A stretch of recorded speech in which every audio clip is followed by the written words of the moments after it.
I am Doug Friedman. I am Meredith Levy. And this is Your Mental Breakdown.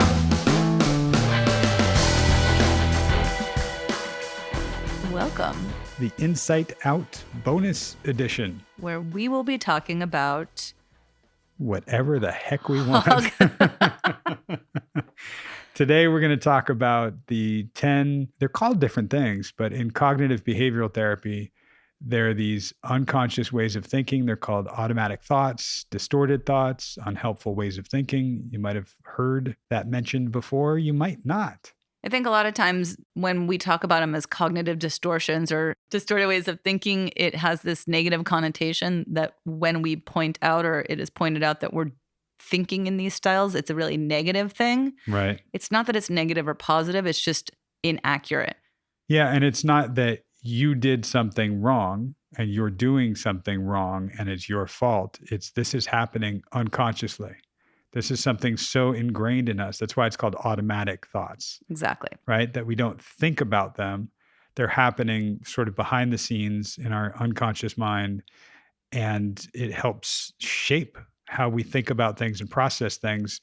And until hopefully a therapist or somebody brings it to your attention, now it's in your conscious awareness and you can kind of go, oh, yeah, I do that all the time. And we can rattle off the list. We will post. There's a handout that I love that has nice little pictures on it. We're looking at it currently, and I feel as if you guys can all see it, but you can't unless you're looking at it on our website concurrently. Yourmentalbreakdown.com. Yeah. Nice plug. Yeah, good one, Doug. So let's go through them. Well, just to give you an idea, I'm going to rattle off a couple names of them. And the biggest thing when I hand this to people is to not memorize it. It's just to recognize that this is happening and taking place sort of behind the scenes of your mind. So we're trying to bring it to awareness. And there are things like all or nothing thinking, that black or white thinking, where it's either all good or all bad and nothing in between. You know, we talked about a few episodes ago, the black, the white, and the plaid, the good, the bad, and the plaid. Yeah. Right? Yeah. And there's things like jumping to conclusions or mind reading where you think you know what somebody's thinking. So you'll do something anticipating that. Well, there's the two different ones. There's mind reading and fortune telling. Right. So mind reading is, I definitely know what that person's thinking. And fortune telling is, well, I already know what's going to happen. Right. And these are things that happen in our unconscious mind that our brain just sort of goes, oh, well, that's how it is. And then everything else that we think or that we feel is sort of snowballing or avalanching, because I use the ski trail metaphor, right? Based on these thoughts that are so automatic in our heads, unchallenged and unconscious, which is why we want to help raise the awareness of them and go through them. And yeah, Meredith, let's rattle off some and kind of go through, because the trick is to not do them anymore. It's to be aware that you are doing them and maybe try to do something consciously about it. Because I do many of these a lot of the time.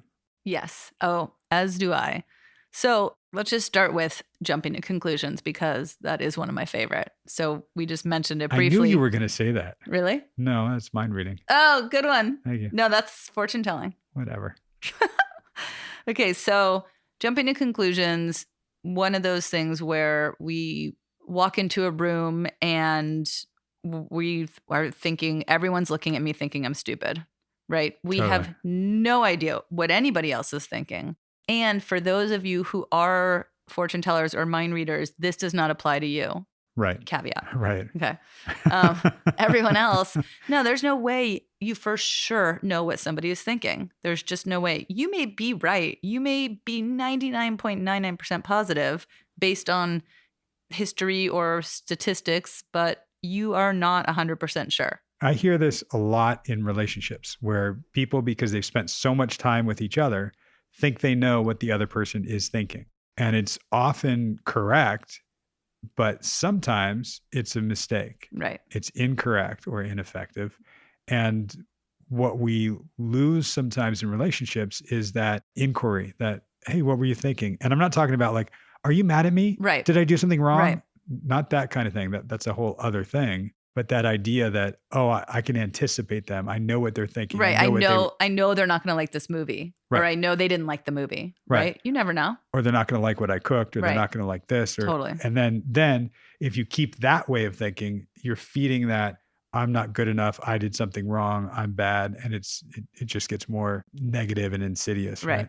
What else? So there's mental filter, only paying attention to certain types of evidence. So Yeah, it's sort of like it's similar to another one called disqualifying the positive, which we can sort of link a bit. I mean, a lot of these I'm not going to seem lie. like they overlap, but they don't. I don't know what is this mental filter? What is this called? What is it called? This is filtering out the negative.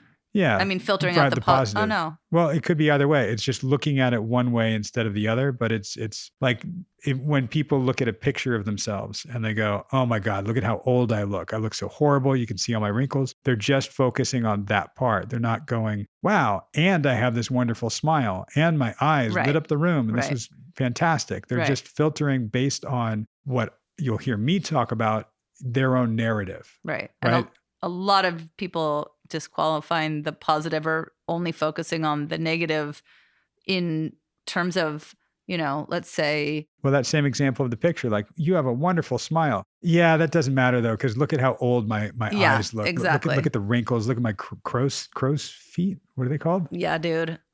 They're fucking called crow's feet, okay?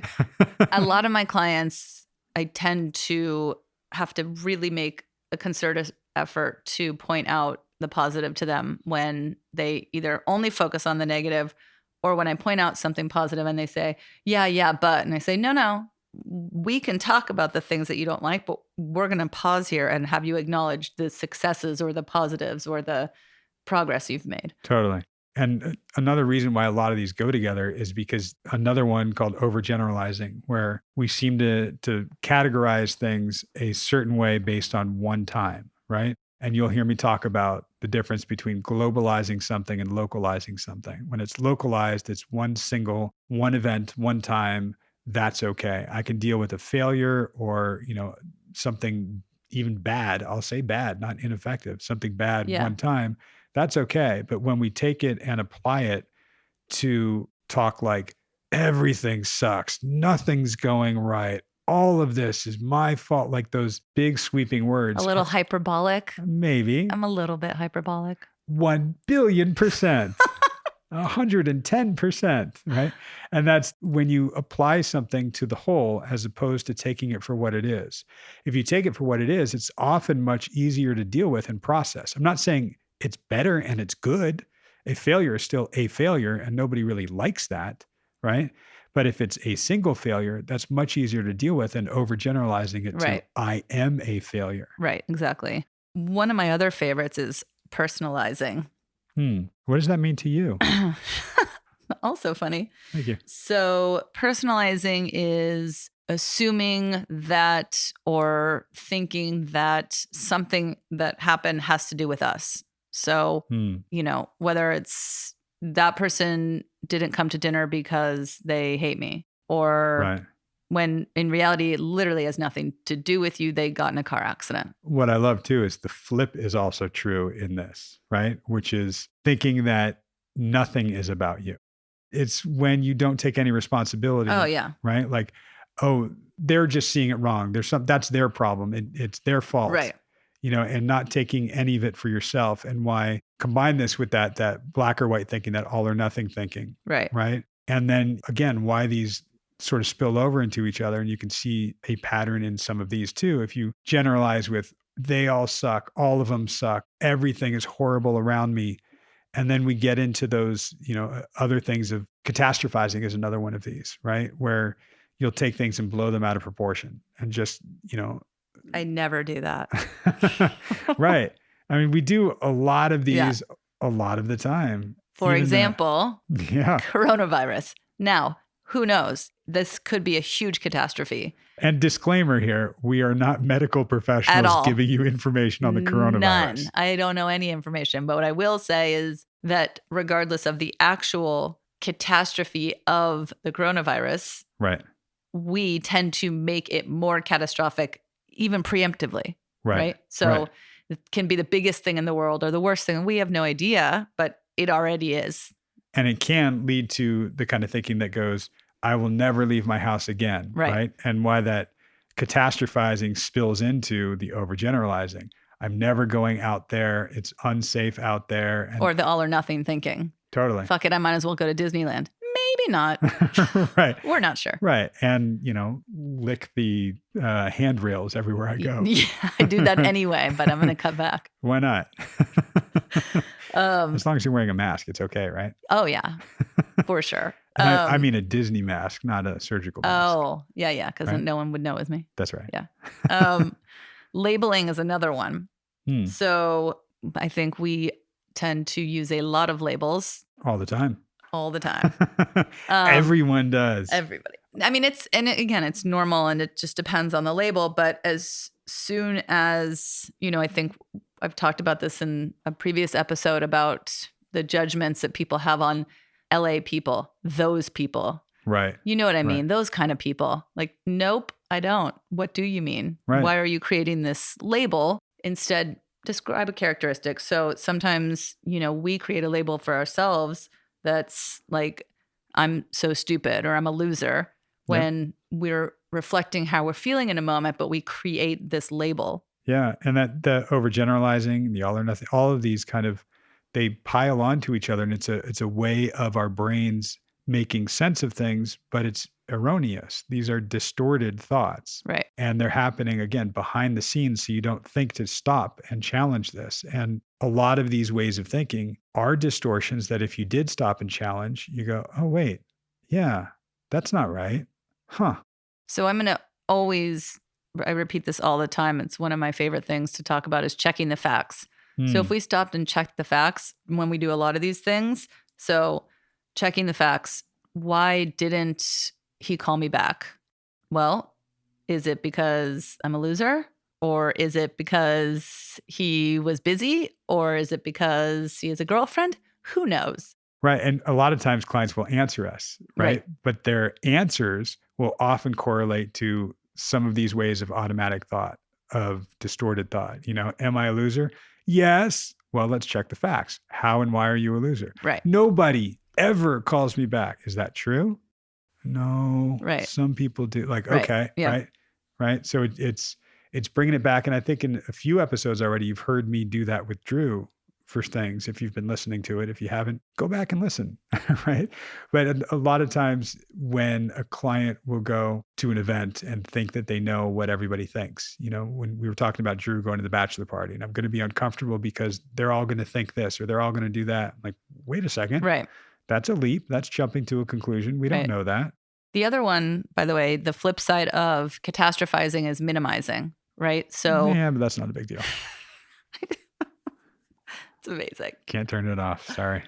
Yeah. Like, I don't know if my client's like, I just came back from China and I have the flu, but it's no big deal. I don't need to go to the doctor. Yeah, but you're not coming in here. What I say is, yes, you do. Right. Even I'm not a medical doctor. Right. You still need to go or don't come and see me. Right. Right. So minimizing is, also something that can get us into some trouble. Yeah. And it's something that as we build an awareness for this stuff, you guys can start to recognize when it's happening and bring it to your conscious awareness that you are thinking this way.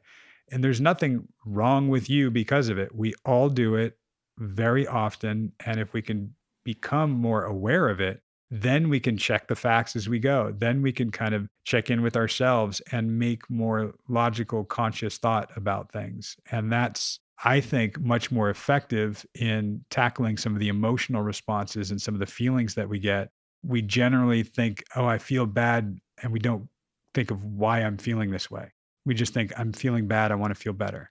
Which is the last one that we shall bring up, which is emotional reasoning. So I feel this way, therefore it must be true. Right. Which is not necessarily true. Right? I can feel a certain way. It doesn't mean it has to be true. True. Right? That's right. Well, and another one that I don't think we mentioned, it's one of your favorites because it's the shitting all over yourself one. Oh, It's yeah. that critical We one. didn't do that one yet. Right. Yep. Where I should do this. I should have done that. I must do this. I need to do, that way of thinking isn't accurate. right? It's something that we've created, and we build this sense of failure into a lot of things. And you've heard us talk about this a lot, I think. Right. Or we create the shoulds for other people and then we just can get frustrated, or we've already sentenced them with the shoulds. Yeah, totally. And it will lead to our suffering in most cases. It will lead to those uncomfortable feelings. And if we wonder why we're feeling that way, a lot of it comes from these distorted, unconscious ways of thinking that we just haven't been aware of before. Exactly. So you can now bring this stuff to your awareness. We will post this in the detailed show notes for this episode and on our website. So check it out. We'll put this version on so you can download and print it. I've got several clients who I still talk about this and they go, "Oh yeah, that's still on my fridge." Yeah. Like, No, it's great. wow. And there's other types of cognitive distortions, or whatever we want to call it, automatic thoughts. There's other names for them, and there's some other ones that we didn't mention, but you guys get the gist. We'll put some couple resources up for you guys to look at cognitive behavioral therapy in general. Sure. We'll be talking about it a little bit more Yeah. at some point here and there. It's a great tool. And even just this, again, I stress, it's not about memorizing this. It's not about eradicating these ways of thinking from your brain. It's just recognizing we all do this. We do a lot of it very often, and it's oftentimes not accurate. At the very least, it's just not helpful. And I just want to say that on this handout, overgeneralizing is spelled with an S. And I find that to be strange. Is it British? It could be. Isn't generalize spelled with a Z? Probably. Okay, just checking. I don't know. And this version is in color, COLOUR. So I don't know if it'll It's really come out pretty. that way. You guys will see. On that note, stick around don't stick around. Go away, but come back in a couple of days for a regular episode with a client session. And let us know what you guys think of these ways of thinking. Go to our website at yourmentalbreakdown.com and you can send us a message on there. Instagram, you can go to at your.mental.breakdown. Yep. And Facebook is Facebook/your.mental.breakdown.podcast. okay. I think you might be able to just type in your mental And breakdown. what's the find twits? us. The Twitters. The Twitters? The tweeters. At your mental pod. Okay. That one I actually do know. Good job. So find us and tell us where you can find us, because apparently we don't know. We'll see you in a couple of days. No, we won't. We'll talk at you in a couple of days. Perfect. There we go. Bye. Bye.